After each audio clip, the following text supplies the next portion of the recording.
Pathfinders. So my name is Pastor AJ De Villiers, and I would like to welcome you to this online forum of honors for the Pathfinder ministry.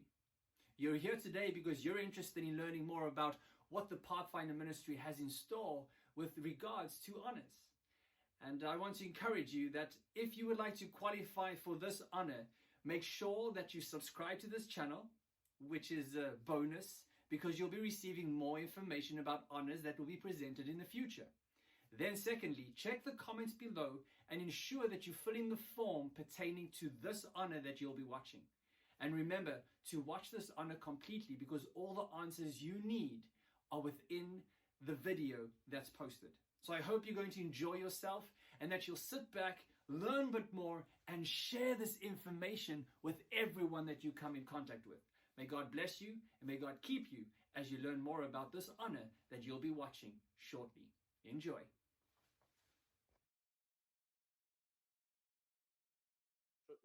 All right. In the Bible, we also see a lot of coded messages. Those symbols used in Bible prophecy are all codes. They are all codes. Do you realize that? These are actually code. Now, again, somebody is writing on my screen.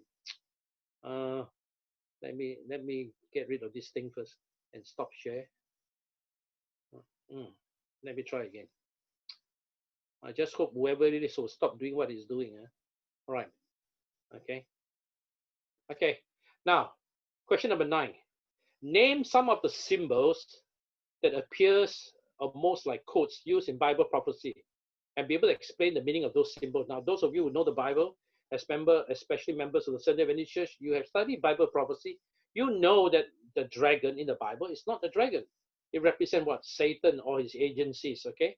Look at Revelation chapter 12, verse 79. So the dragon is actually Satan or his evil agents. Now, then the beast in the Bible actually refers to kingdom, all right, or political power, right? You can find the Bible text talking about it. So when you talk about beasts, those are all representing kingdoms or powers. The lion, especially the one with the wing, is actually representing the kingdom of Babylon, right? So the lion, the winged lion, actually represents the kingdom of Babylon, and you can find the Bible reference here in Daniel chapter 7. Now this one, I want you to remember, what does the bear represent? The bear that walked with a limp. He represents the kingdom of Medo-Persia. It was actually a dual kingdom, Medes and Persia, right? So the bear is not a real bear. The bear refers to, oh boy, what did I do? Okay, the bear actually refers to the kingdom of Medo-Persia, right? The leopard in the Bible refers to the kingdom of Greece, right? The four-headed leopard is actually the kingdom of Greece.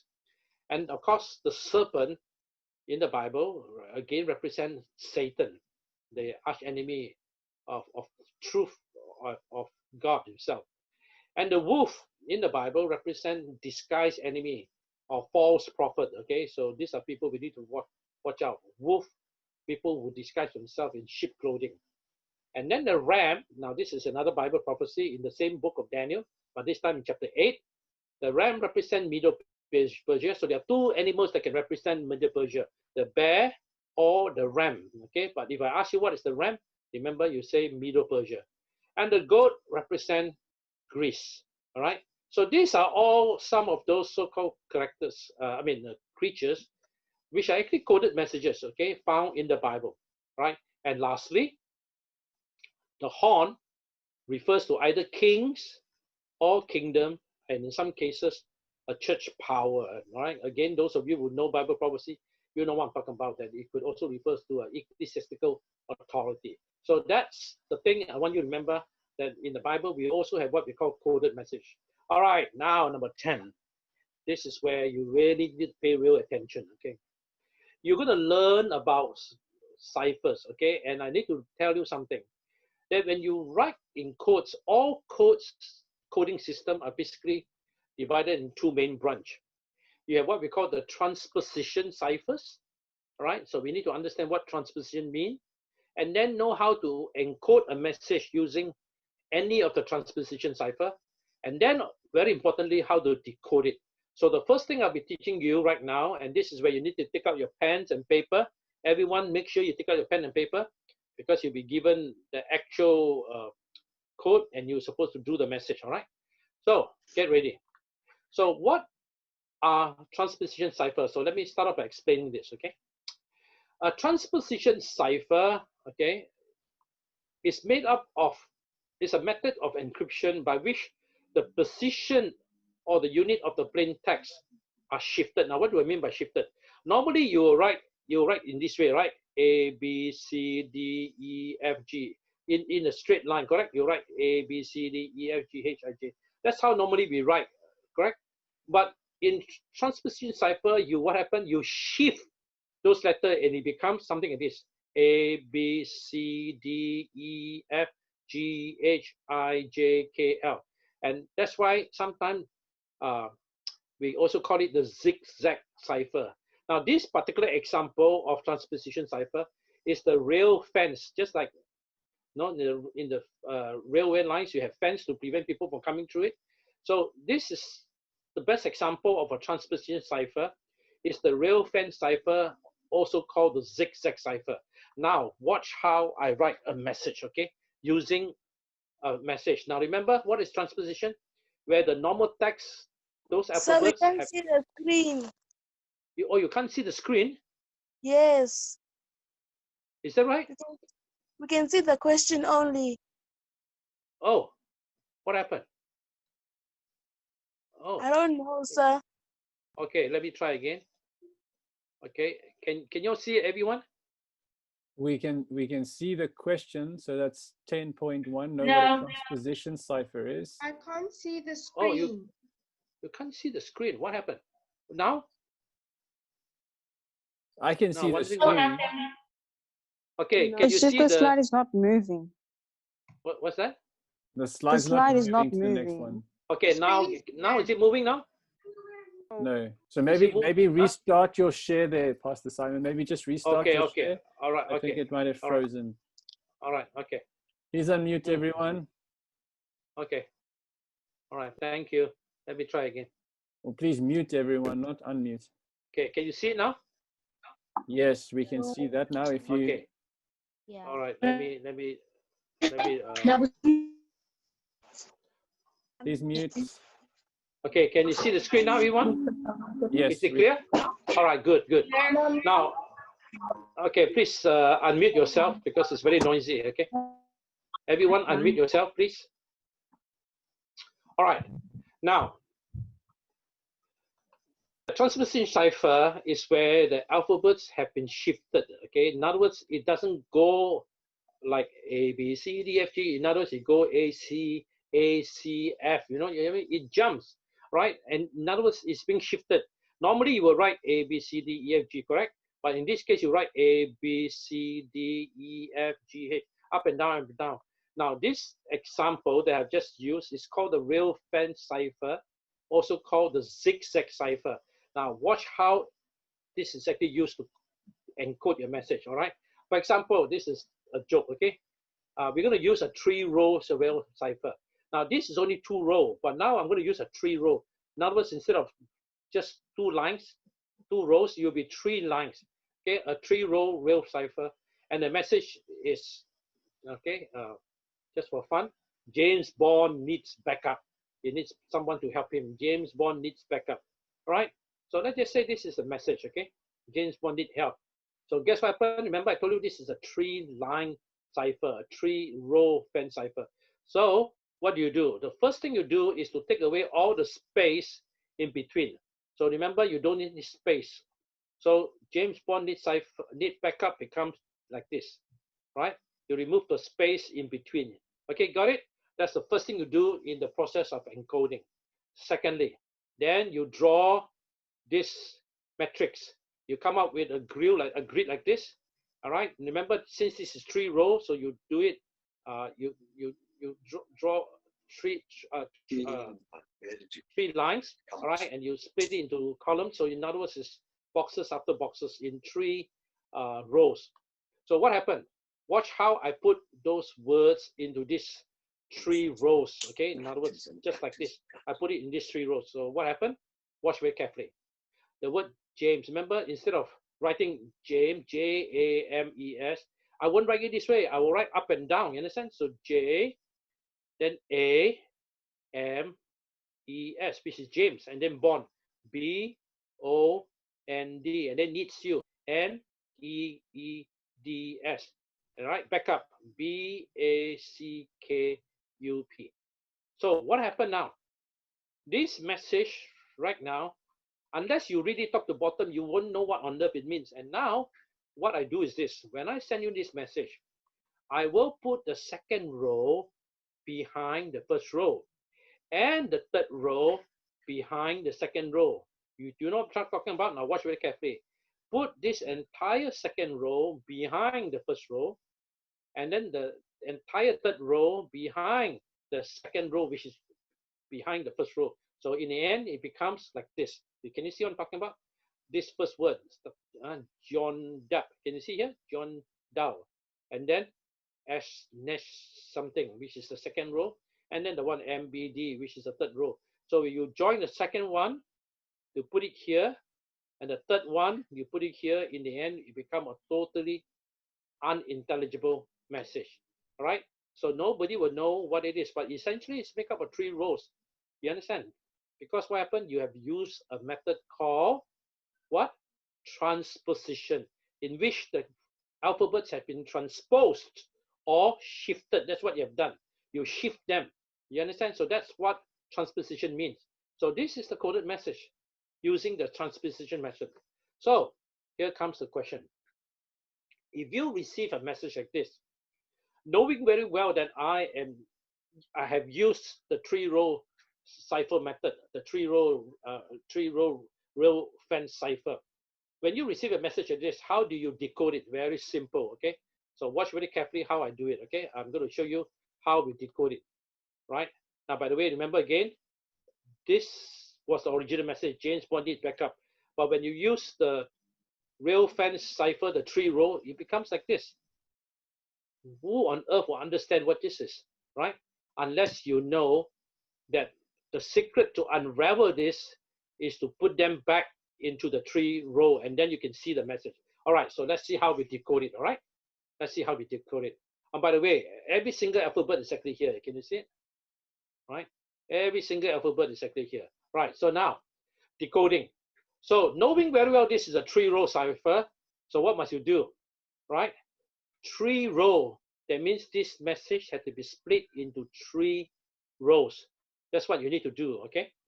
That's what you need to do, okay? So this has to be split into 3 rows, right? You cannot just go on and on forever. So divide this total alphabet into 3, which give you a total of 7, all right? In other words, there are actually 21 here. So you put the first 7 one, you write it, let me what do you call that? Repeat what I just said. This message is written using a 7x3 grid. You were really informed that it's written by a 7x3 grid. In other words, you expect to see 7 column and 3 row. I already told you I'm using a 3-row 7x3 grid. So that when you receive a message like this, you draw this thing quickly and then you insert those letters. Put J here, correct? Then put E here, you put O here, and then N here, and so on. Now watch very carefully. So look at what I've done. This message, remember I said J, you put it here. E, oh, I beg your pardon. So sorry. This is where I forgot. Now I'm actually decoding, so I should not use the original process. The decoding is when you put it in rows, not columns, right? Decoding, you put it in rows. So the first 7, you put it here. The second 7, you put it here. And the last 7, you put it here, okay? Instead of up and down. Remember, up and down is only when you're encoding. Decoding is the reverse, right? So you break up this into 3 chunks, right? The 3 chunks. This first one, John Dow, you put it here, and right, and then after you have done that, you write the next row, you fill it up until here, and then the last one, you fill it up here. So you simply follow. Remember, this is a 7x3, so you just put J, E, O, N, D, A, U, and then you have finished that. Then you put A, S, N, E, S, C, P, and then the last one, M, B, D, E, B, and K. And now guess what happened? Now if you were to read it vertically, immediately you can see the message. What is the message? Right? All right, by the way, remember what I did? I put the row 1 here, row 2 here, row 3 here. So what is the message? You can see, isn't it? James, James, Bond, bond, Needs, needs, backup, Backup, backup. So that's how you are able to unravel the message. All right, everyone, let's now look at another example. This time I'm using a 2-row. Instead of 3-row, it'll be 2-row. And the message, which will be very important in the time of persecution or when you are in danger, okay, and you need to hide from enemies. And the message could be, we are discovered, save yourself. Okay, let's just say this is the message. Now, in this case, we use a 2-row cipher. So therefore, what do you do? Remember, remove all the space. We don't need any space. Remove all the space. And now you write it up, down, up, down. So W is here, E is here, A is here, R is here, E is here. You understand what I'm saying? And then the word, next one, discovered. D is here, I is here, S is here, and so on. So when you write it up, down, up, down, up, down, again, you can only read it if you were to read up, down, up, down. By itself, it is unintelligible. So what do you do after this? Again, remember I told you the second row, take it out and put it behind the first row. All right, and when you do that, this is what will happen. All right, okay, it becomes like this, totally unintelligible. Right. So remember the second row has been put behind the first row. Right. This second row here, which is in red, I put it behind the first row, and so in the end it becomes like this. Now this is a message which is nonsensical. It is unintelligible. But because you were informed, this is a 2-row fence cipher. First thing first, because it's 2-row, you need to divide this into 2. So there are altogether 28 alphabets. Divide into 2, you get 14. So therefore, you know that you're going to write up, down, this way. 14. From here to here, it's only 14. Right? So you do not go beyond 14. So now watch very carefully. So from here to here is already 14, and from here to here you have 28. So this second part here is to be put behind. The second part here, right, where you split exactly into half, put it right behind. You know what I'm trying to tell you? Because this message was actually a 2-row cipher, okay? So you need to count, divide by 2, and then find where the splitting point is, where it's supposed to be split, and put the second row under the first row. And now you read it vertically and you will see the message. What's the message? Okay. W-E, we, A-R-E, R, D-I-S-C-O-V-E-R-E-D, discovered, S-A-V-E, save, Y-O-U-R, yourself, S-E-L-F, right? The last one is what we call a dummy, a filler, because we do not want a space here. So here is the message. We are discovered, save yourself. Okay, so I hope you understand. All right, everyone, this is where you actually do the actual exercise. Take out your pen and paper. So do this thing. Now, what I'm giving here is a 2-row fence cipher, so to make it easier for you. So what must you do again? Once now you can see it. I hope all of you can see it very clearly. Count the number, how many of them, and then find the total number, then divide by 2, so you know exactly where to split it, and then you put the second part underneath the first part. Okay, so everybody do that. Okay, right? Can I give you maybe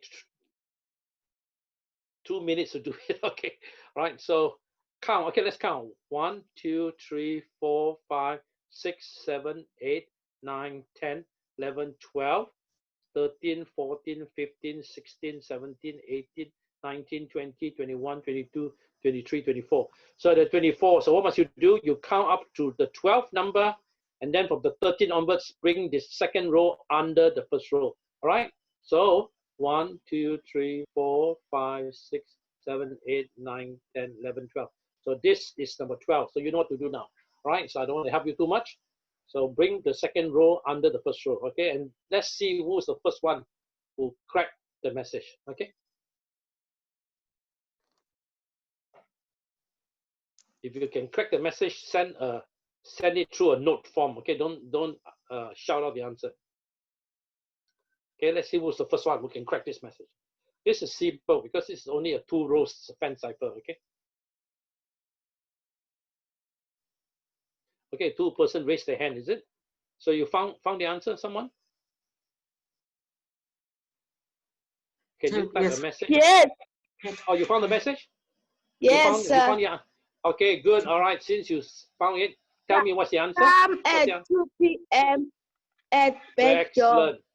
Very good. Okay, you deserve a big clap. Okay, you're excellent. Come at 2 p.m. What? By the back door. Very good. What's your name, my sister? What's your name? Ma. Okay, good, good. All right. So all of you have got the first one done. Okay. Okay. So I hope you have done it. This is, by the way, it's an actual test question. Okay. So please do that now. So we have done the first test question.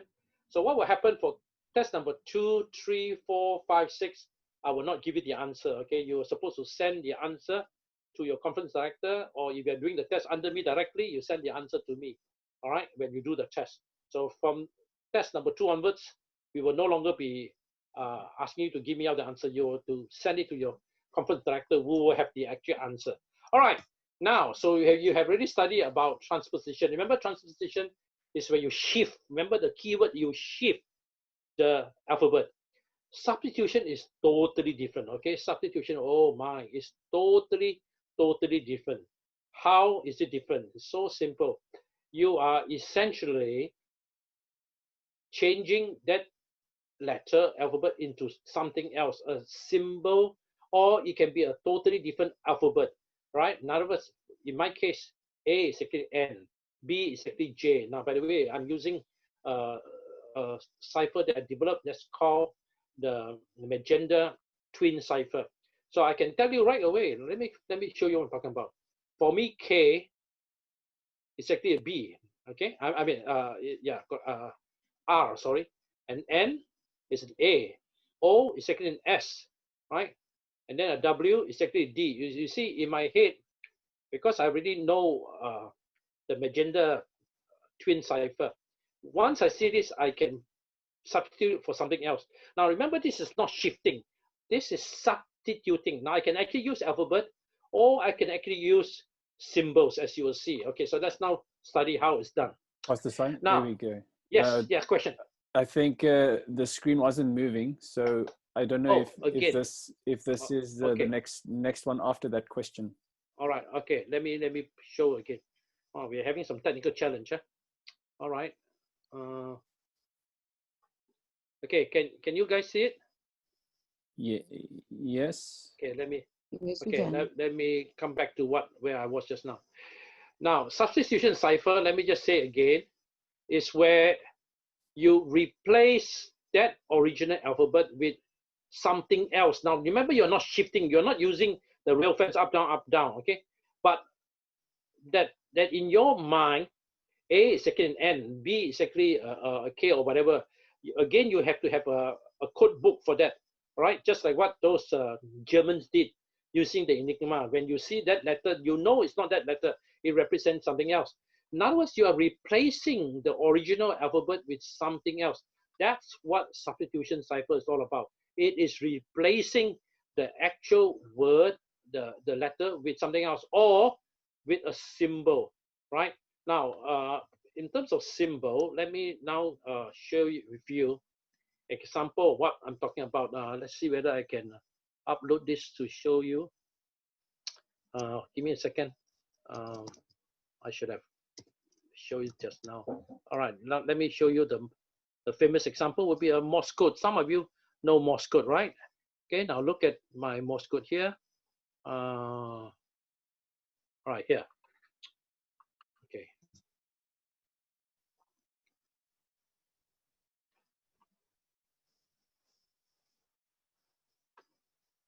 Oh, sorry. Okay. Can you all see it, everyone? AJ, can it be seen? Yes, we can AJ? see that. We Okay, can good. see that part. Now look very carefully. A is become a dot dash. You understand what I'm saying? So this would be an example of a substitution. Instead of writing A, I write dot dash, and then B, I already know is dash dot dot dot. You see what I mean? And then C, I already know is dash dot dash dot. You see? D is dash dot dot. You notice that? E is dot. F is dot dot dash dot. So this would be an example where the actual alphabet has been replaced by a symbol, in this case, dots and dashes. Now, when you take the advanced cryptography class, I hope you will follow up one day, maybe a month or 2 months later, we can organize it, or someone else want to host it. You will see how we do this thing, okay? All the different codes that can be used for substitution purposes. So this is an example of what I mean by substitution. Okay, let's now come back to this one now, okay? All right. By the way, the same thing goes with Braille, you know. Maybe I should just quickly talk about it so you can see another example of what I'm talking about. One more example, okay? The Braille code. Let me look for Braille. Hold on, let me look for it. Here it is. Okay, now watch. Now, those of you who know Braille, which is the language of the blind, okay? Okay. Now, again, this is something I'm very acquainted with because I can write Braille. Okay. Now, notice, instead of A, it's actually dot number 1. Now, there are 6 possible dots, right? A is dot 1, B is 1 and 2, and so on. Now, let me show you what I'm talking about, right? Okay, here. Now, see, A is dot 1. I can already tell you what's B. B is 1, 2. C is actually 1, 4. D is 1, 4, 5. You see what I'm saying? E is 1, 5. F is 1, 2, 4. You see? G is 1, 2, 4, 5. You see so far? H is 1, 2, 5. You see? And then I is 2, 4. And then J is 2, 4, 5. You see what I'm saying? So I can write it in this way so that nobody actually know I'm talking about J unless you are trained in Braille. So all these are what we call substitution code. So I hope you understand what I mean by substitution code. Okay. All right. Now let's come back to this thing again. Now, when the basic introduction to substitution cipher, okay, which is the replacements. Oh, by the way, remember the keyword is this. What is the substitution cipher? You replace the original text with another symbol, which can be an alphabet or a symbol altogether. All right. As in the case of Braille, or in the case of Morse code just now. Now, the most famous example, the introduction to substitution cipher is what we call the Caesar cipher. During the time of the Caesars, the Roman emperor, okay, Caesar simply means an emperor. They have at least 4 famous methods. It was used even during the time of the Romans. So today I'm going to teach you all 4, and for your tests, you need to do those separately. Okay, so here goes. All right, there are 4 very famous versions of what we call the Caesar cipher, because it was used during the time of Julius. I mean the Caesars.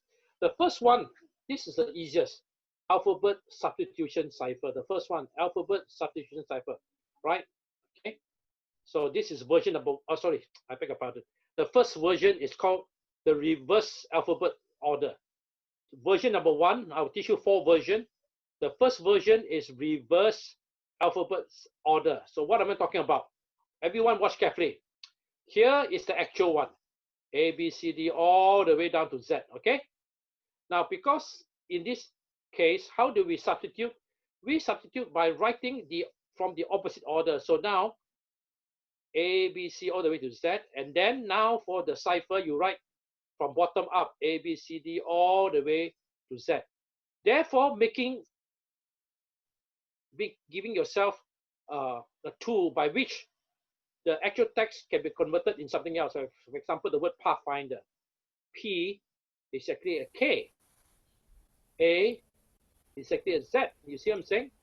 And then letter T is actually a G. Letter H is actually a S. So this is what we call the reverse alphabet order, which is the easiest, because you simply, first you write top to bottom and then bottom all the way up. And this becomes your key.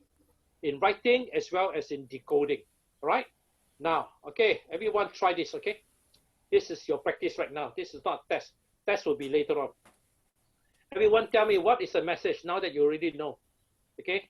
You already have the key given to you. So what is X? Look at this and then tell me the answer, okay? Let's see who's the first one. We can crack this.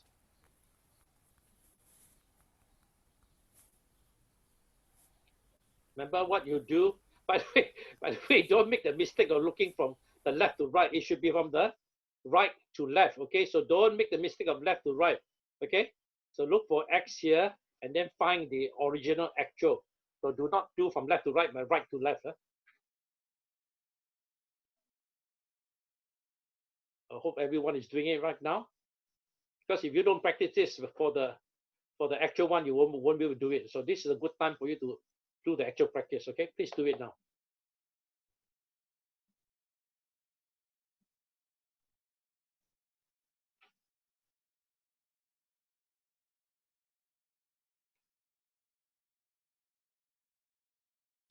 Are you able to do it?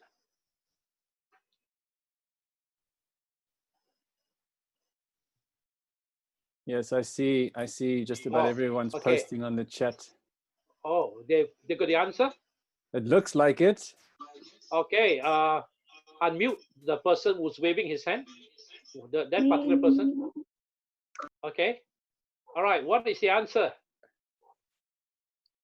Come here for help. Excellent. Are you the same person just now who cracked the first one? No. Or different person? Different person. Oh, good. Excellent. You are excellent. Very good. And the answer is come here for help. So this is a very easy one because you simply reverse the order. A, B, C to Z, and then A all the way up, reversing the order. So I hope all of you understand what I mean by the reverse alphabet. All right, now for this second one, I won't tell you what it is, all right, and I won't do all this thing, okay? So now let's come to version number 2, okay? All right. Oh, sorry. Version number 2. Version number 2 is vowels first. Now, what I mean, you know the vowels, right? A, E, I, O, U. So here's actual. So you put the vowels first, A, E, I, O, U. And then whatever has not been used, then you put it, all right? A has already been used. So now, I mean, look at it, A, E, I, O, U, and then you follow by B, C, D. Now, E is already there, so you don't need it. And then F, G, H. I is already there, so you don't need it. J, K, L, M, and so on. And then O is already there, so you don't need it. So this is what we mean by vowels. First, put the 5 vowels there, and then you do it. And then when you do that, you essentially jumble up the whole thing, except for the last 4, which will be actually the same. Everything else will be jumbled up. All right, I hope you understand what I'm saying. Understand, put the vowels first, and then you actually have got a wonderful coding system by which L become I, J, and so on. So let's look at the word again, Pathfinder, the word path. Path becomes what? P becomes N, A becomes A, and then T becomes S. You understand what I'm saying? And H becomes D, and so on. All right, everyone, try cracking this. Okay, come. All right, let's see who can crack it. These are all for practice, okay? The test will be given you later, okay? All right, let's see who can crack this. I'm so proud of you. So far, 2 persons were able to crack it correctly. And this will be fun. Remember, this is vowels first. So if you receive a message like this, put the vowels on top and then complete it with those which has not been used, okay? And then you actually have the key. Okay, let's see who can get this correct.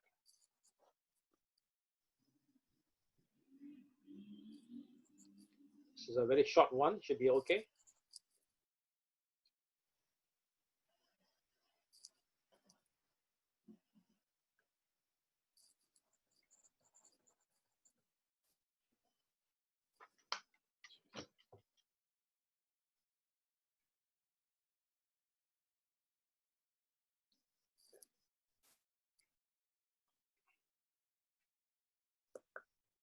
Okay, AJ, anybody got it, AJ?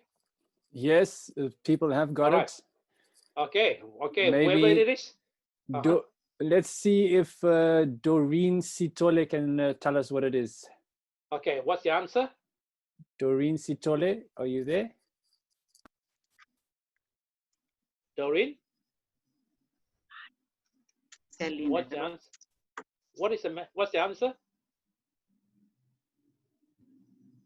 Hello? Doreen is just Doreen, are you there? Okay. Tell us. Okay, keep.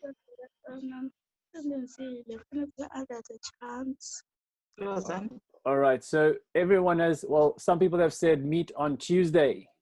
Okay, meet on Tuesday. Excellent. Very good. Others have said meet me on Thursday. Oh boy, you'll be 2 days late. So make sure, my brother and sisters, make sure you crack it correctly. You're gonna land up 2 days late. I'll be long gone. Okay, so 2 days late, that will be bad news. The plane has already left, man. You will be in big trouble. All right. Okay. So with that, I will now go straight to version 3 now. Okay, version 3. Version 3. Even letters first. Now, what do you mean by even letters first? A is what we call odd. Okay. C is also odd. So B will be even. So watch very carefully. So it becomes B. In other words, from the second letter onwards, B, D, then you skip F, and instead of G become H, instead of I become J. You know what I'm saying? Now, in other words, anything that's in between you skip for the bottom. So this is now, by the way, this is much harder to write the key. Okay, so all the even numbers are here. So 2, 4, 6, 8, 10, and so on. Right? Okay. Now this is number 20. I know these numbers by heart. Okay, this is 26. Some of you know this is number 9. Okay, this is 17. All right, this is 23, and so on. So I mean, for me, because I really know this thing. So I hope you understand what I mean by even numbers. You understand what I'm saying? So A is a 1. Okay, so that would be odd. So odd will have to be later. So B, D, and then F, and then H. These are called even. All right, 2, 4, 6, 8, 10, and so on.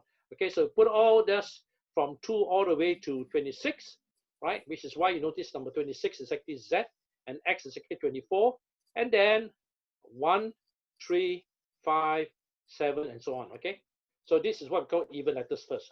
Now with that, let's crack this one. Everyone, try to crack.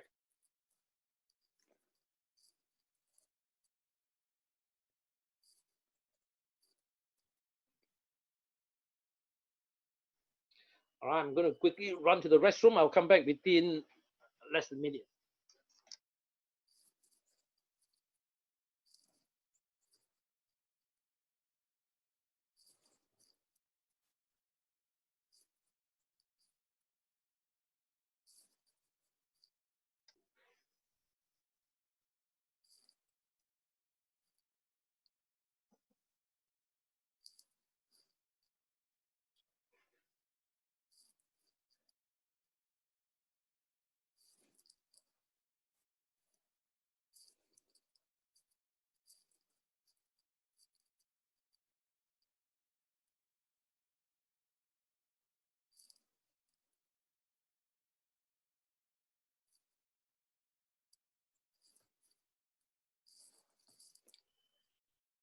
Message delayed.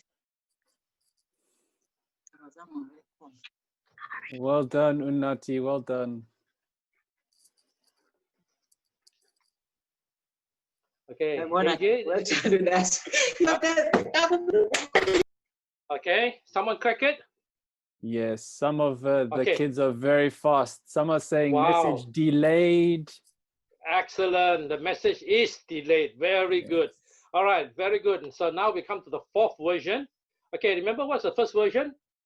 Reverse order. Remember second version? Vowels first. Third version? Even letters first. And the 4th one is very funny. The 4th one is what? The 4th one is non-curved letters first.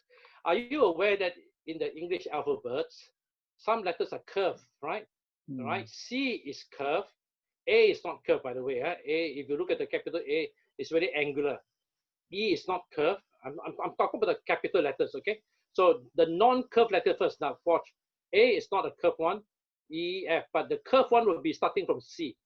I mean, starting from B. Now, B is written this way. Remember, B is written this way. Let me see what. Okay, let me use a pointer. All right. Now, for example, the letter B is written this way. Okay. Right. You see what I'm saying? Right. It's curved. Can you see what I'm saying? It is actually curved. Right. So, okay. Let me get rid of this. All right. So I hope you. Oh, sorry. So I hope you know what I'm talking about. Right. And then letter C.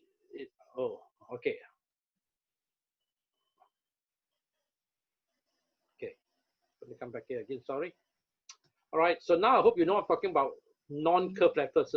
So you put all those things that are non-curved, and then for after Z, you put all the curved letters here. So this gives you the fourth version of the famous Caesar cipher. All right. With that, let us do another quiz. Okay, another test. All right. This is a short one. Okay. Who can crack it? Who can crack this one? Okay. Some of you are becoming quite expert. All right. Okay, who can crack this one? Can you change? What's that? Can you change?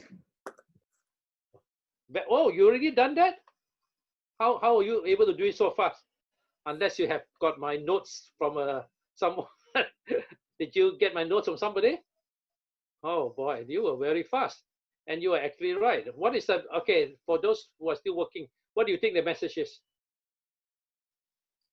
All right. Okay. All right. Because of the time problem, you are quite right. The answer is indeed venue change. That's very good. Venue has been changed. All right. Okay. Now you see all those that is tests. That's the one that will be given to you, and you're supposed to do it. So I'll pass this to Pastor AJ, and I don't know how I'm going to send it to them to do this test. And those of you who are outside of South Africa, you could write to me and I'll give you the test. So then you'll be able to do all these codes. Okay. Or what we can do all of you have a cell phone to take a picture of it? That can give you the, So Pastor Simon, what I can do and what I've done now is I've actually updated the form, the online form, the link.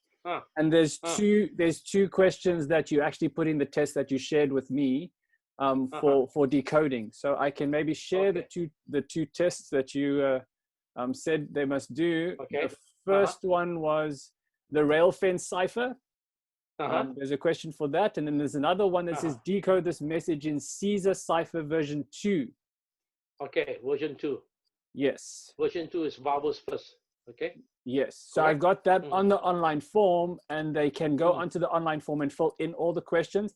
And then I've also added an extra one in that they can design their own one and actually submit one from themselves to see if they can get it right. Okay, all right. Okay, good. Okay, then I don't have to worry about that, okay? All right, so now let us come to two more interesting codes. Now, this one is going to be so much fun. It's known as the tap code, okay? In other words, you're tapping, okay? That's what you're doing, okay? You're tapping, just like tapping on a Morse code machine here. So what you need to do, by the way, the story behind this is just fascinating. It is actually the brainchild, the creative work of prisoners of war. These were actually prisoners of war in Korea who were forbidden to talk to one another, and they were kept in two different prison cells. But they came up with this system, and they put their ear closely to the wall and they tap. And when you tap on the wall, the other person can actually hear the vibration. And that's how they were able to communicate to each other, even though they were forbidden to talk. Now, so let me now show you a version of the tape code. Now, there are quite many different versions, but this is my version that I prefer to use, in which, all right, in which I watch very carefully, all right? You have this box of 25, what do you call that, little cubes here. And in the middle here, you split into letter M and N. Now, the first thing all of you need to do, Okay, now by the way, this will not be given to you as a reference. So you either take a picture right now or you quickly draw it, okay? So please do it right now. Now, so let me show you how it works, okay? Draw a box, make sure you have 5 rows here, 1, 2, 3, 4, and 5. So you have 5 rows, and then 5 columns, 1, 2, 3, 4, 5. Then essentially what you now have is 25 little boxes. Now, in the English alphabet, there are 26. So what do? You split the middle one, M, and share it with N, right? Do you notice that the N has got a little dot? So what does it mean? Okay, and I'll show you what it means. Now, with this in mind, you put it, once you have drawn the box, you put the letters from left to right, A, B, C, D, E, F, G, H, I, J, K, L, M, N, O, P, then Q, R, S, T, U, and then V, W, X, Y, Z. So watch very carefully, okay? Now, I hope you can hear me clapping, everyone. See whether you can tell what alphabet am I sending, what letter am I saying. Remember, first here, the first number, all right? So look for the first number here, and then look at the second number. In other words, I'm sending you the coordinates, okay? I'm sending you the coordinates, first number followed by the second number. Everyone pay careful attention to my clapping, and I hope you can hear it loud and clear. Here comes the first one, right? Followed by, can you tell me what was the number again? Anybody? Let me do it one more time again. The first number. H. And then followed by, now the sister, you say H. Excellent, you understand what I'm talking about. First number was a 2, correct? And the second number was a 3. So I'm providing you the coordinates, 2, 3, and you are so right, my dear sister, it is an H. Excellent, very good. Let's try another one, okay? Let's see whether you can get it. Okay, here goes. What is that? Q. Q for Quebec. Q for Quebec. Excellent. Let's try another one. What is this? Sorry, let me try again. Okay, what is that? C. No. D. D is Delta. Delta. Now, okay, let's try another one, everyone. What is this? I hope you can hear me. No. What is that? What's that? Not clear? Please repeat, Pastor Simon. Okay, let me repeat again. Tango, Here goes. tango. Please repeat.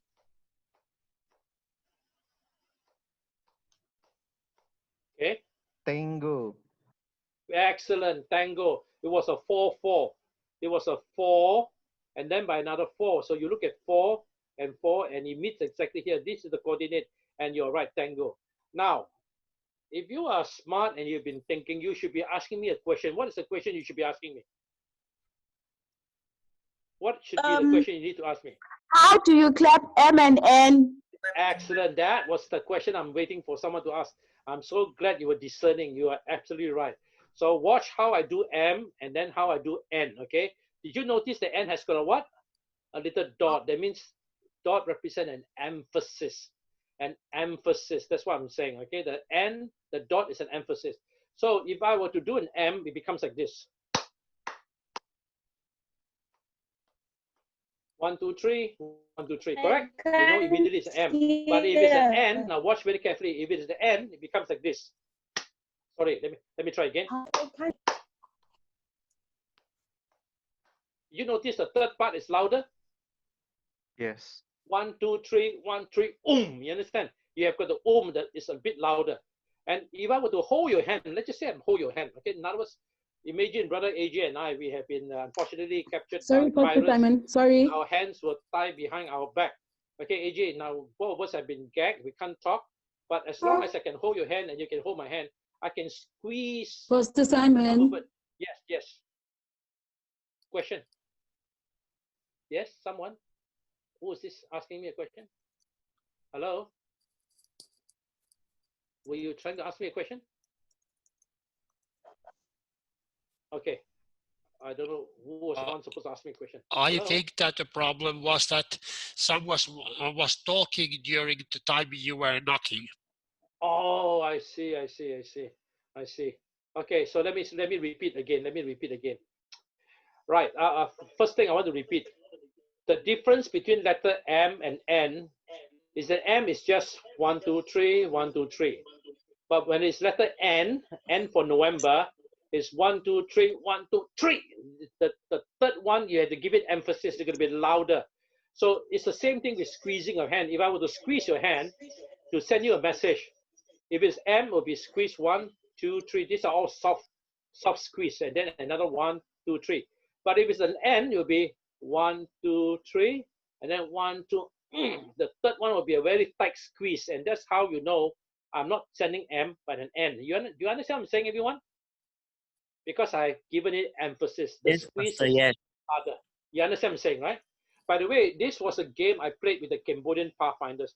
Now, you can play this game. Everyone, make sure they have this matrix with them, with this box with all the alphabets. And then you divide your Pathfinder into the different units. The first Pathfinder, all right, now they're all standing in one row, okay? The first Pathfinder is given the message. And using the message, he pressed the alphabet to the second person behind him. And the second person will felt the squeeze. For example, the letter was letter C. So the first person squeezed his hand 1, followed by 1, 2, 3. And then the second person squeezed the hand of the second person who's to the third person behind him. 1, 1, 2, 3, and pass it all the way to the last person. And the moment the last person get the 1, 1, 2, 3, he quickly write down C. And when the whole thing is complete, then we know who is a champion. Now, this is a good game for Pathfinder, for your camporee or for your camp, all right, to see how each team compete each other by. Now, this is excellent teamwork. You must squeeze it correctly so that the other person can feel it, and then he pass it to the second person. No talking. You understand what I'm saying, everyone? All right. Now, with that, you see, A is 1, 1, B is 1, 2, C is 1, 3, and so on. D is 1, 4, and so on. All right.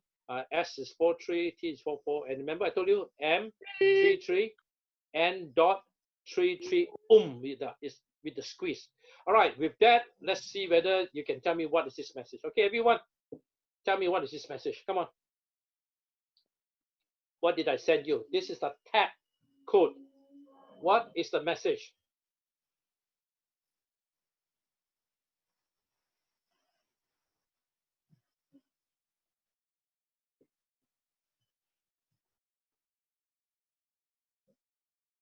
Okay, what is the message? Let's see if we can get it.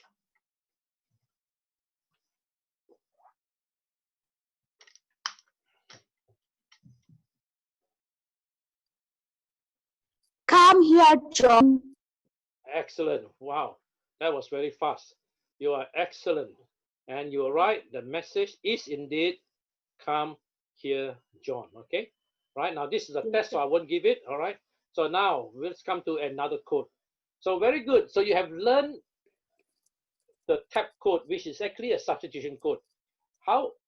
What did I do? Every alphabet or letter is now expressed in 2 numbers. Okay, let's see whether you remember what I just said. Can you tell me what did I just send you? Okay, everybody, tell me what is this? Okay, can you listen very carefully and tell me what this is? Here goes. Okay, are you ready? Here goes.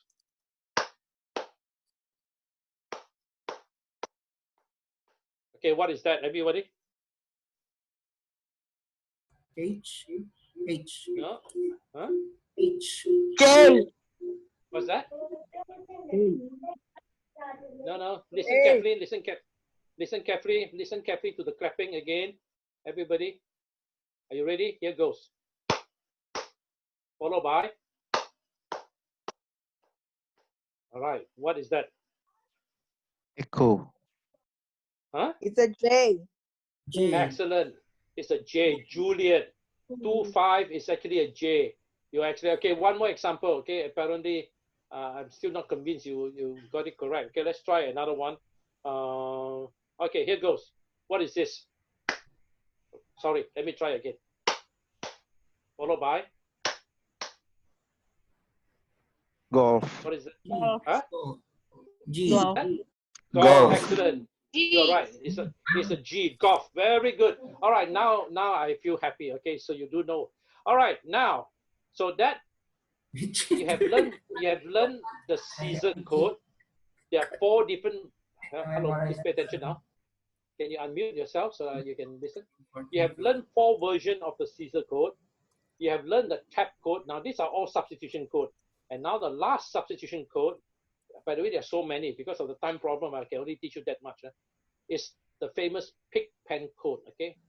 Now why is it called the pig pen code? All right, nobody really knows. Now, by the way, the pig pen code has got many names. It's also called the Freemason code. Supposedly the Freemason use it. But today, let me tell you, the pig pen code is so famous and there are so many different versions of the pig pen code. So I'll just show you the most simple version of the pig pen code. Now, watch very carefully, okay? The pig pen code is very easy to remember, okay? It's very, very easy to remember and it's very well known, even among children, okay? So let's look at this. Now, everyone look very carefully. What I did is something like tic-tac-toe here.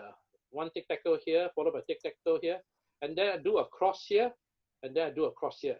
And then I start to fill up the tic-tac-toe with the alphabet from left to right, and then left to right, and then left to right, and then top to bottom. Okay, so A, B, C, D, E, F, G, H, I, and then J, K, L, and then M, N, O, P, Q, R, and so on. And then for this one is left, right, okay? So S, T, sorry, left, right, right down, okay? So S, T, U, V, W, X, Y, Z.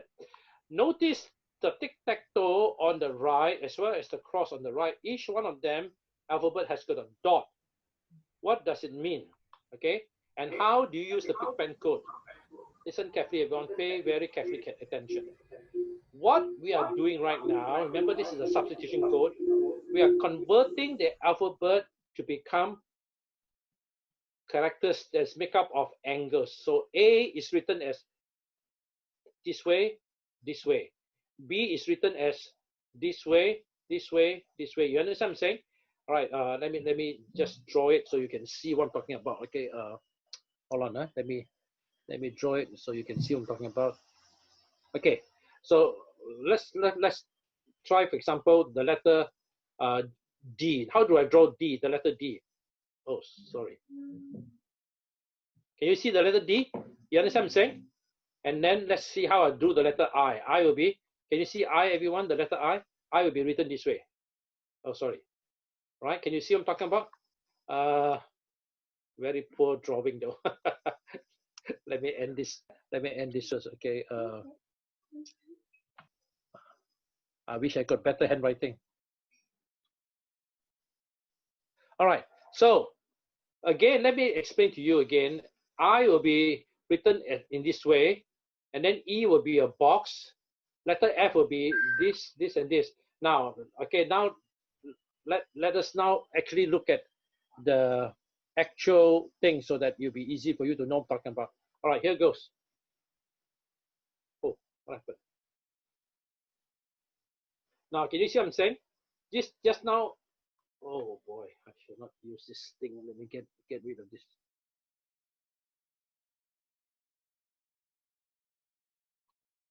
Okay. All right. So just now, you saw A here. You see A here. Now, look, watch very carefully. So this is how you write A. Do you know what I'm talking about, everyone? Now, then let's look at B again. B is actually this way, and this way. So that's why you notice B is this way. Is it clear for everyone? You know what I'm talking about? Hello? Can you hear me? Yes, Pastor. Yes. All right, good. Okay, Yeah, so let's look at how how P is written. P will be written this way, but you need to put a dot there. So you know you're talking about this one and not this one. So that's why you notice P is written with a dot, whereas G, which is exactly the same, has got no dot. You notice what carefully? You see what I'm talking about? You see G has got no dot. You see not this way, but P has got a dot. So all this on this side, you must remember to put a dot. So A is the same as J, but J will have a dot. B is the same as K, but they will have a dot. And likewise, it's the same with STU. Now, this is how you write S. This way, this is S. And then U will be this way. But when you write W, will be this way, but make sure you put a dot, okay? So watch carefully again. You see?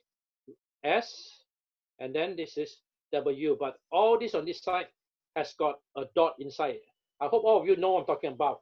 Now, if you know what I'm talking about, now I'm going to give you a message written in the famous Big Pen code, and let's see whether you're able to crack it right away. Okay, are you all ready, everyone? Okay, now you have to have this on your side. Without that, you won't be able to crack it. Okay, so, okay, everyone? Okay, ready? Okay, crack it. Okay, here goes. What is the message? Okay, what is the message? Okay. Now, don't say out until you finish everything, okay?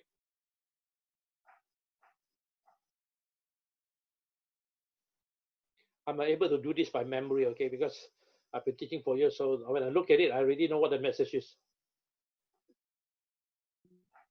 Zach needs you. Zach needs you. Excellent. Everyone else, what do you think? What do the rest Zach say? needs you. You are excellent. Very good. And the message is indeed, Zach needs you, okay? Who needs you? Zach needs you. All right, one more message. Oh, this is a test. This one's a test, is it? Let me check and see. Oh, this is a test. So this one you'll do it later. So we won't do this one. Okay. Oh, let me get rid of this. Hey, what happened? Oh, my computer is. Oh, all right. Okay. So basically, everyone, I have completed the course, but I'd like to end by saying this. Okay. 3 things required in this thing. You need to pass the test. So AJ and I will be working on the test. You need to do the CITEL. You need to come up with a project. And I hope you remember this CITEL that I have here, that I'm showing you. Make sure you do it. Wrap around the message and write the message, and then take it out and be able to put it back again so that you can become a teacher, how a CITEL works. And the third thing is to be able to crack those secret messages that will be given to Pastor AJ. And so that's what you do. Those outside of South Africa, if you're doing the test under me, so you need to work with me personally, write to me, okay? Now, the last thing I want to say is this: you can create what we call a substitution wheel. So you come up with a cardboard, you draw a circle, and then another circle inside, and then you cut out the second circle, and then make sure you have something to pin it so that this second circle that's inside can actually turn.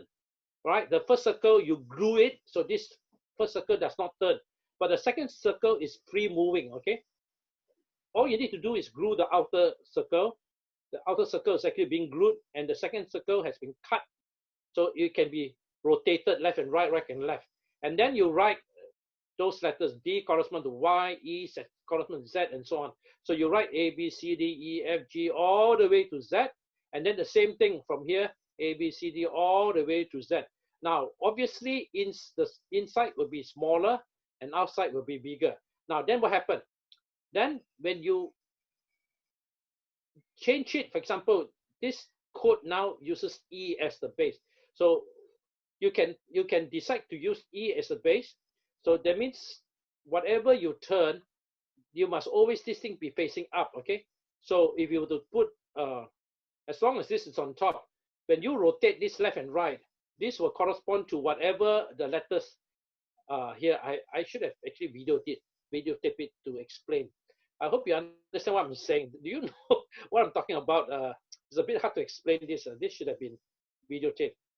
AJ, do you know what I'm talking about by the middle circle being, the inner circle being rotated? Yes, Pastor. It just needs to be defined which way. Do we always go clockwise or do you go counterclockwise? No, it doesn't matter. The important thing is that you must remember the code. Remember, if I tell you the code is E, all right, that means you're going to set the last alphabet with E. You understand what I'm saying? So whatever message, so in other words, remember this outer circle is already glued tight. It's not movable. So if I tell you the code is K, remember, then you're going to put the Z to face K. Remember the Z? The last alphabet has to face K because K is the code. And then from there, you have whatever message you just refer from this one, and you'll be able to find the message outside. Okay, so this is what we call the substitution wheel. Now, this is not compulsory, but just to let you know, Pathfinder will mix this. They have a lot of fun, right? So I can tell the Pathfinder, hey, today the code is G. So they need to quickly set the thing to G and turn the Z to, now in this case, where's G? Now G is here, right? So now you're going to turn this to G, Z to G, and then whatever message, you just look at the inner one to be able to find the outer message. So that is one creative way to make the Pathfinder so happy.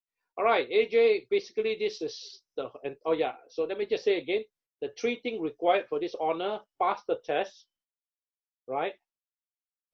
Do your CTEL, make sure you do a project, take a picture or videotape and show it to the instructor, all right?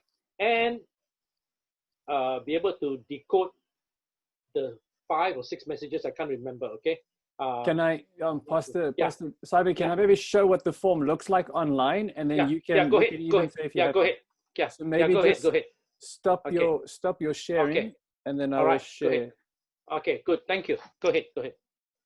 So if everyone is still on, I'm just going to share and show you what it looks like. So this is what the form looks like.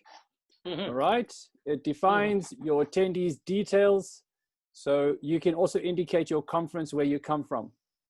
Then you need to answer each one of these questions. Everything with a star you have to answer. All right, so everything within the presentation you put into those answers. Then if we continue going all the way down, this is where your deciphering then comes into play. So it says decode this message in a Rail Fence Cipher. So you can decode the message and you can put the answer in there. Yeah, excellent. Right? And then you have an option over here. Please upload your transposition cipher that you created. So if you would like to actually create something, it's not compulsory. Yes, compulsory, correct. If you want to do it, you can do it. And the next one is know what a substitution cipher is and how to encode and decode a message using it. So you just need to know what it is and explain how to do that. That is compulsory. Then you can also try and make a substitution cipher and upload it with a file.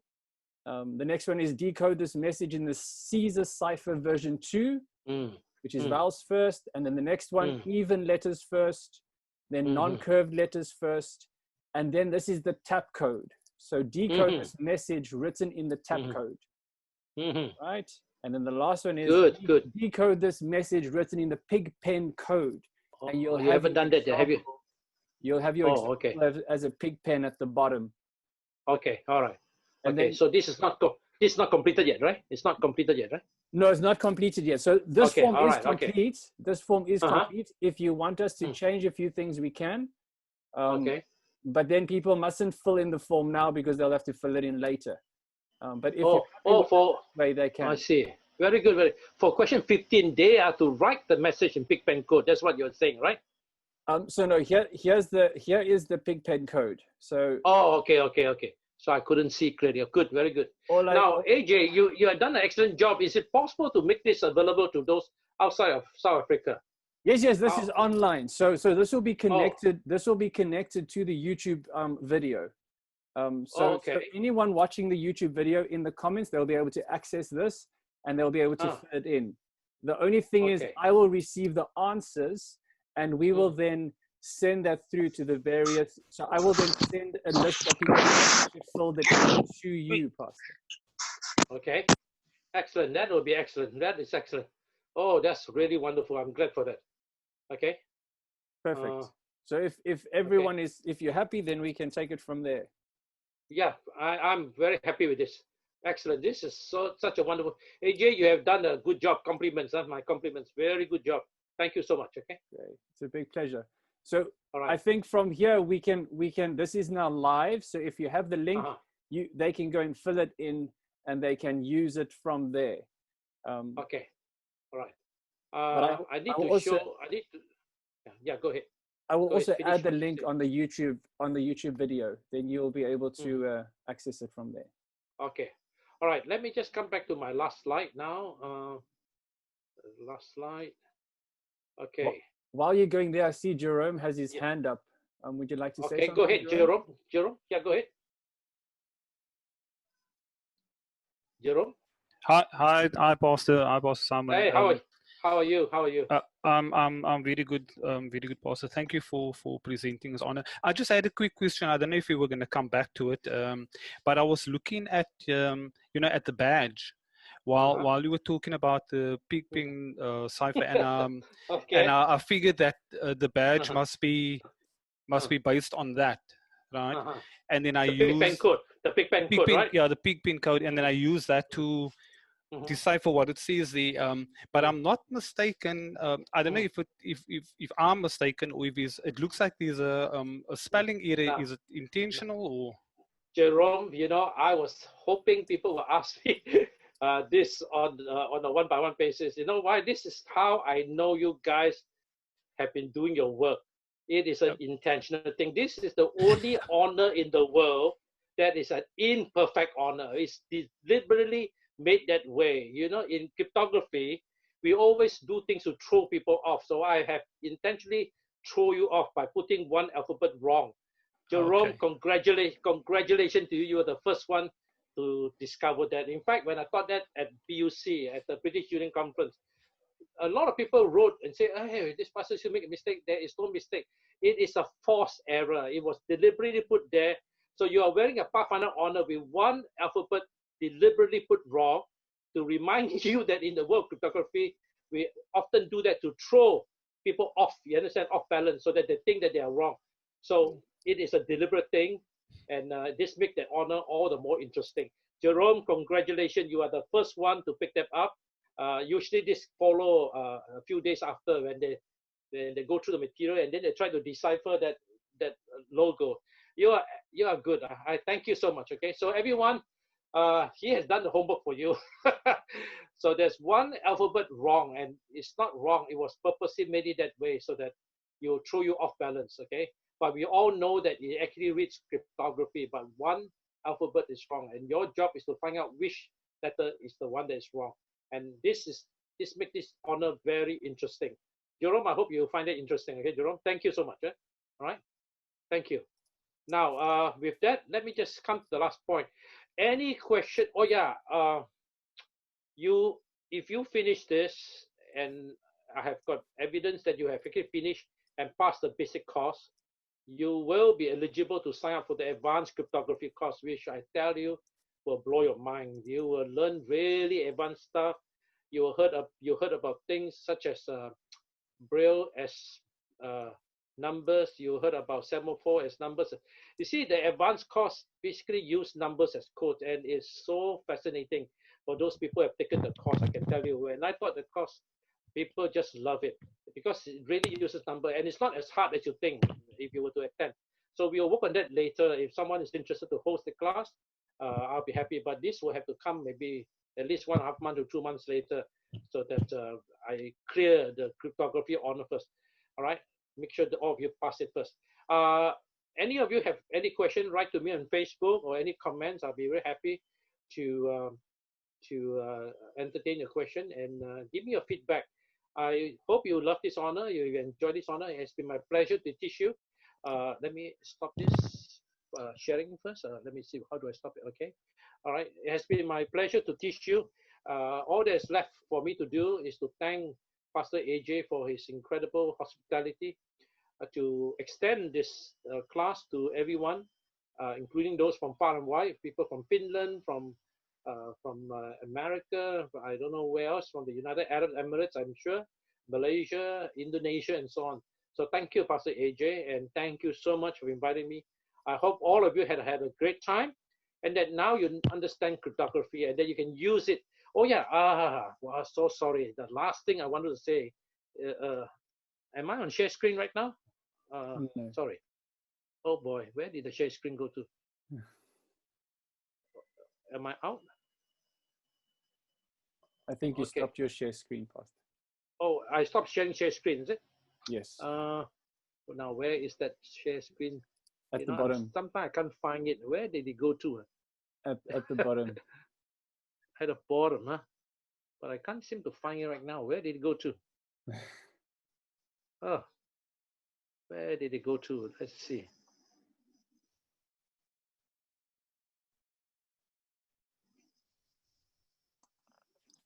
You can find it with Oh. Alt-Tab keys, Pastor.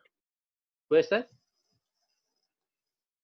Ah. Are you looking to share your PowerPoint again, Pastor? Yeah, I want to share my PowerPoint. The last thing that I wanted to say, and I forgot to mention that.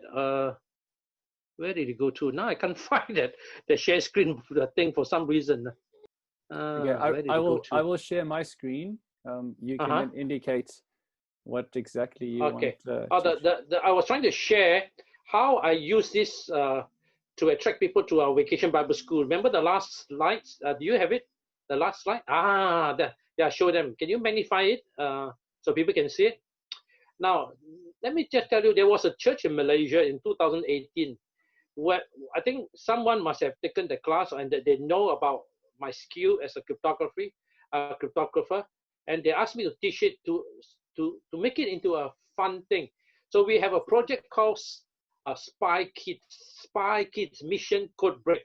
Oh my, I tell you, this was such a wonderful way to attract the community kids. Now these are from the community, okay, to come to learn code breaking, and then you know what happened? From there they joined the Vacation Bible School, and then some of them actually start attending church. Now can you move up again? Move up a bit, AJ. Now here you can see me together with the pastor. Oh no, before that. No. Can you go back a bit? Now the pastor is wearing a trench coat. That is actually the pastor, and that is his wife, and they all look like secret agent, and that's me, the instructor. Right? That just before the students came in. Okay, move on again. Okay. These are all those so-called secret agents who are actually church members. They are all counselors for each group. The community kids are all divided into group because you will require an adult to help them crack the messages, because just in case some of them do not know. Right? So these are the team of very wonderful young people who all volunteered to do this. Okay, let's continue again. Let's move up again. All right. And here's so funny, you know. So the whole idea is that we are talking about evil Lord Cipher. You know, the word Cipher sounds like Lucifer. So it's so interesting. So we're talking about there was a very evil man by the name of Lord Cipher. We are trying to introduce them to the concept of, the great controversy. And that, hey, boys and girls, we must stop the evil plan of Lord Cipher by cracking his codes, which are meant to destroy mankind. So here's the pastor's wife welcoming everybody. And then I am being introduced. Okay, let's move up again. Move up. Okay. And then here is where I start to first divide them into groups. I mean, they have already been divided in groups, each one with a counselor. Remember the so-called agent. And then after teaching each code, I will give them the messages, okay, and they will crack at it. And it's basically a competition between the group. Remember, these kids don't even know each other. They come from the community. We advertise this, and it was so well received. Okay, let's move up again. Okay, move up. AJ, yeah, just move up. Now you can see even the parents who were sitting behind became so interested. They were so interested, and they wish they could actually partake. But of course, this is only meant for kids. Okay, let's go up again. Go up. Right, now you can see one of the group was called Foxtrot, and this little girl that wearing black, she is such a smart code breaker. All right, she is one of the top one. Okay, let's continue. Right, and here is one of the counselor helping the Echo group. Okay, we divide them into different groups. Some called Foxtrot, some called Echo, and so helping them to crack it just in case they get stuck. And I'm moving around from group to group, right, to sometimes assist the counselor. Okay, who sometimes are even not sure. Okay, let's continue. This was in Malaysia 2 years ago. All right, and now then they came up with the answers and to be checked by the counselors. Okay, continue. All right, continue, move up. And now here is the winner. Okay, so this is the group, the first one called Gecko group, who cracked, and they were given this kind of present. And of course, they were also given the so-called championship trophy. Okay, let's move up again. Move up again. Yeah, this is the group picture, right? Okay, okay, I think that's it. Okay, thank you so much. Okay, thank you so much. So I hope you can see, using something like this, we can help attract the kids from the community to come and join Pathfinders, join a Vacation Bible School, and so on. Okay, so I do hope all of you will learn to use this skill for the good of God. Okay, amen. Okay, thank you again, Pastor AJ. Thank you so much. Thank you, Pastor Simon, for joining us. Thank you for sharing your knowledge with us, and I hope that everyone has been blessed. And I pray that everyone will continue to decipher things in life. All right, so I think let's maybe close off with a word of prayer. I think you've been sitting for a very long time, everyone, so you can stretch your legs. And hi, Pastor. Just a quick question. When is the due date? All right, so the due date I have posted in the chat that we're giving you guys 2 weeks to fill in everything. Okay. Is that enough? Okay. I think Good. Very good. That's good. All right. Perfect. All right. I hope everyone will finish it on. I really hope so.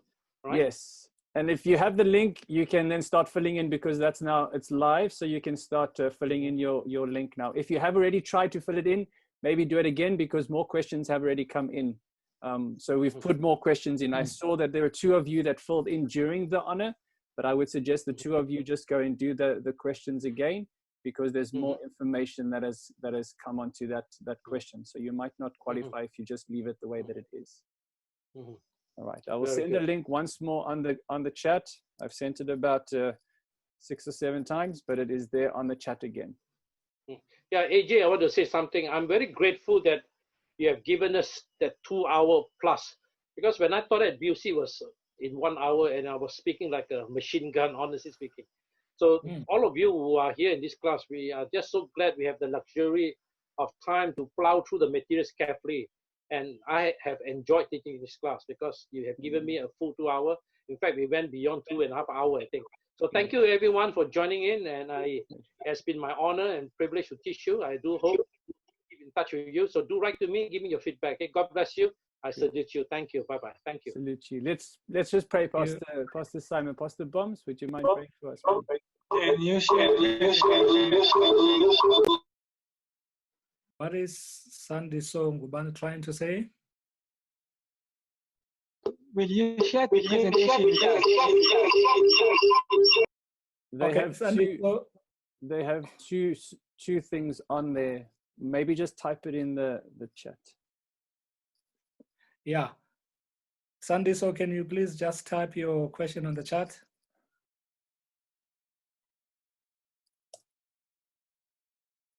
I just shared the link once again. So those of you that are asking for the link, it is now on the chat again.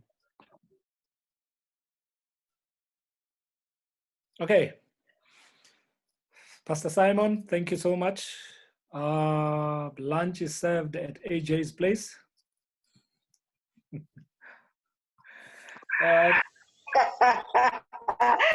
This is not SAU Bombs. Yeah. Okay, Bombs, pray for us, please. You know what? And maybe we can invite AJ, the Magemashwama, the Swaziland Conference Youth Director, to pray for us. Oh, yes. Yes, let's do that. Yes, Babe, shall we pray? Our Father and our God in heaven, once again we humble ourselves before you.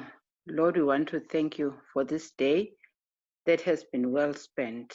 We want to thank you for our presenter, Pastor Simon. We want to thank you for our directors who have put this initiative together, Pastor Bomela and Pastor AJ. We also want to thank you for the entire participants that were here. We have really benefited. We have put our time into good use, and we pray, Lord, that this honor comes in handy, especially during our times where we can see that we are heading for difficult times as a church. Continue, Lord, to guide us and direct us. In Jesus' name we pray. Amen. Amen.